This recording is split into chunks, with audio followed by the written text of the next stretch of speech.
Good morning, ChatGPT. How are you? Good morning, Mohammed Naveer. I'm doing great, thank you. How about you? How's your day starting off? I'm fine. What about you? I'm really glad to hear that. I'm doing well too. Thanks for asking.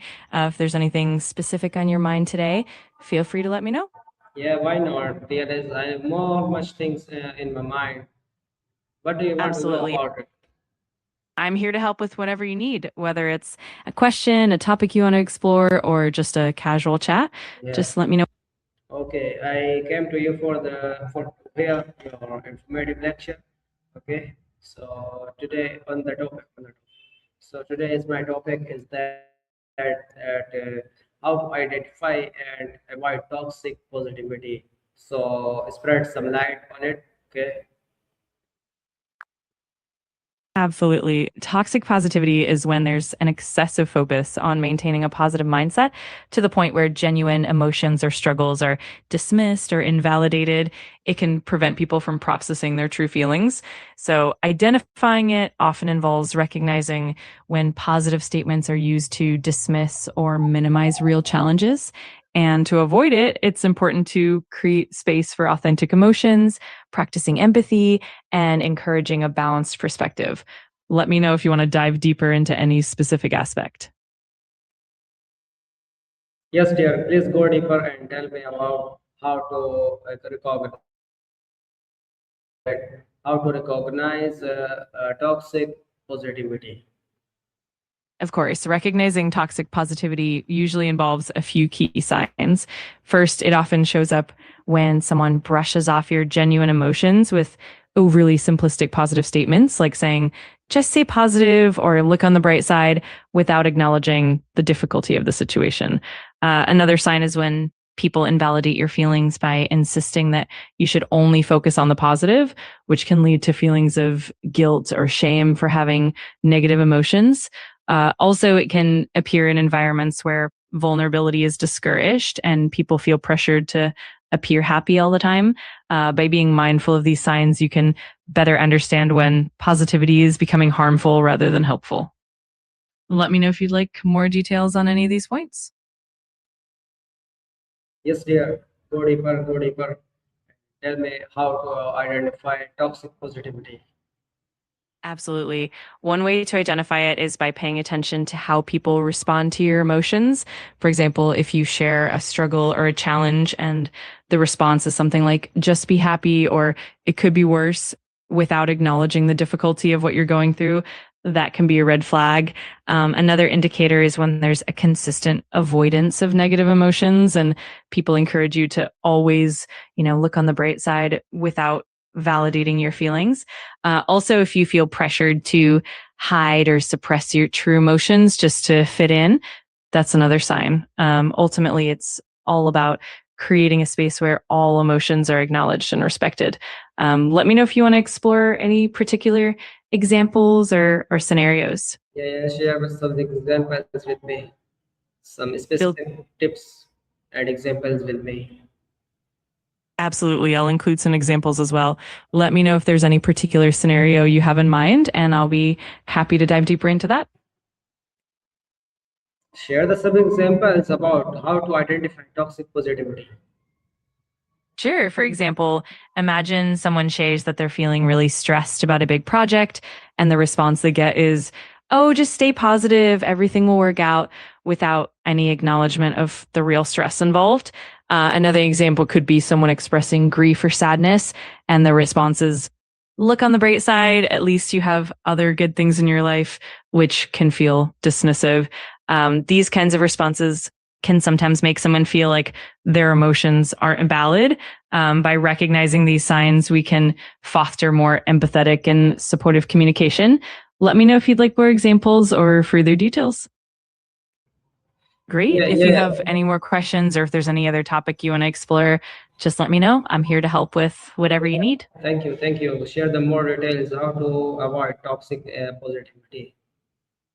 Of course, to avoid toxic positivity, it's helpful to practice genuine empathy and active listening. That means allowing people to express their feelings openly without immediately trying to fix or minimize them. It's also important to validate their emotions by acknowledging that it's okay to feel what they're feeling. Another key aspect is encouraging a balanced perspective where it's okay to acknowledge difficulties while also looking for solutions. And finally, fostering an environment where vulnerability is safe and accepted can really help prevent toxic positivity. If you need more tips or examples, just let me know. Yeah, yeah. Don't be afraid and don't be tired. Okay. Share the some examples without asking. Share more examples. Okay. Till 5 minutes. Don't stop. Got it. I'll keep sharing examples without stopping. For instance, another example of toxic positivity could be when someone is going through a difficult time, like losing a job, and others respond with, everything happens for a reason, rather than acknowledging the real challenges and emotions involved. Another scenario might be when someone expresses anxiety about mental health, and the response is just think positive thoughts without offering real support or understanding.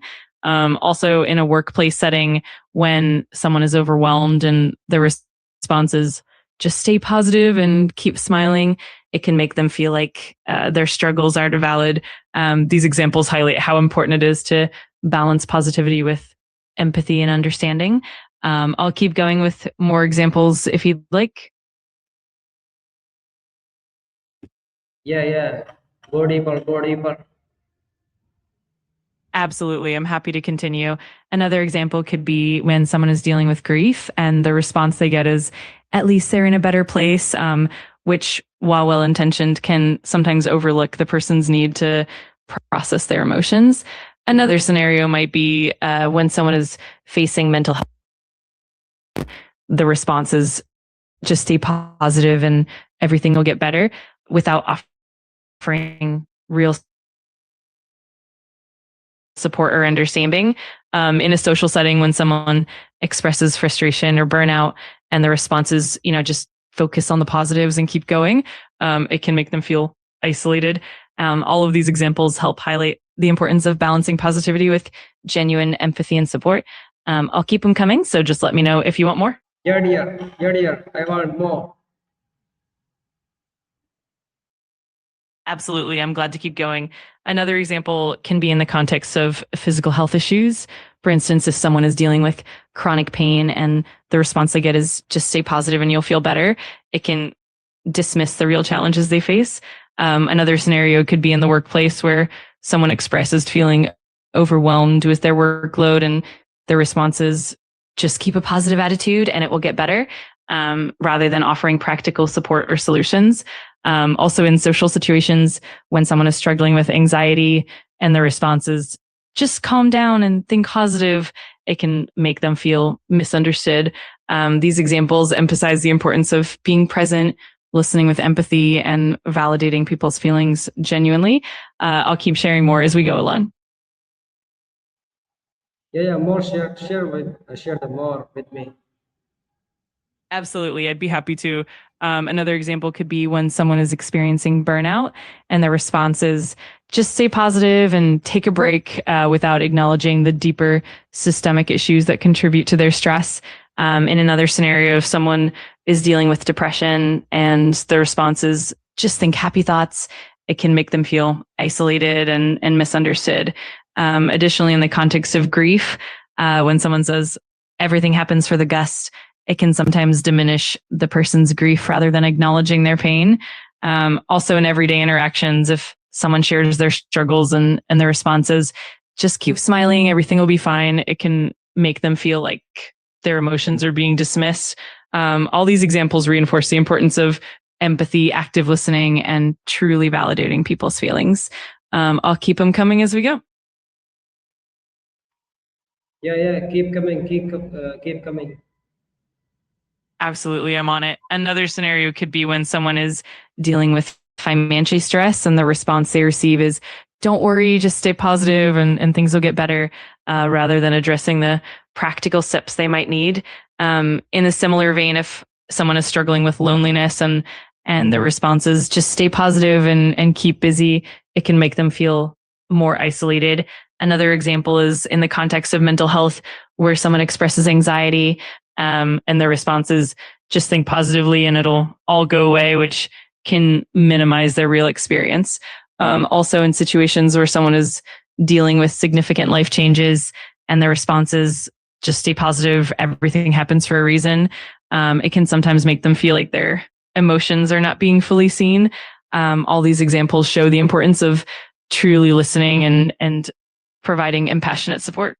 No, it's okay. It's okay. Thank you so much for your help. Bye for now. Take care. It's enough for now. I'm going. You're very welcome. I'm glad I could help. If you ever want to dive back into it or chat about anything else, just let me know. Have a great one and take care. Bye bye. Bye bye. Take care, and I'll be here whenever you need me. Have a wonderful day.